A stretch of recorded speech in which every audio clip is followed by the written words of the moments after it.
Small business owners, what are 3 ways to use the Kaizen method for solutions? That's what we're going to talk about today in our 333. Small business owners, solopreneurs, episode 545 on this Thursday, January the 5th, 2023. We've started a series talking about Kaizen for business, and we've talked a little bit about this Japanese concept of continuous improvements. Yesterday, we talked in part 2 about problem approach, and we talked a little bit about IDing the opportunity, observing it in current environment, and exploring ideas. Today we're going to do 3 tips to continue with that. We're going to talk about proposing a method, implementing and tracking, and evaluating it.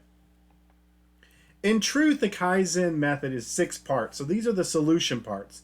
Again, yesterday we found a problem, we observed how we're currently doing it, and we explored ideas with the entire team. Today, business tip number 1, we now want to propose a new method or a solution to this. You're proposing something brand new based on the accumulated suggestions thrown in the previous group with your entire staff. Once you have a proposed method that you actually want to try, you then want to implement it and come up with some ways to track its success. This will be successful if this result, this result, this result. And then you figure out and work together as a team to figure out how you're going to implement this new method.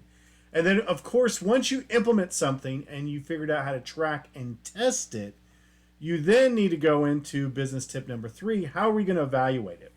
And you want to evaluate it to a point where it's actually going to be better than the original problem. So we have a problem, now we've implemented a solution, and now we need to evaluate that. So this is an interesting concept like we've talked about before. It's very similar to continuous improvement where everybody and everything in the organization is working together. But in this case, you're working together to solve a particular solution. And then of course, if you don't solve the solution to your success that you want, you repeat the process again, once again going with this concept of continuous improvement. So in review, we've now proposed a new method. We've implemented and figured out how we're going to track it so that we can then evaluate if it's better than what we were doing before and if we've solved the problem. That's what I'm learning today. Anything I learn, I throw the fence to you because I want to give you, business owners, different ideas on how to solve problems. Now go back to sleep.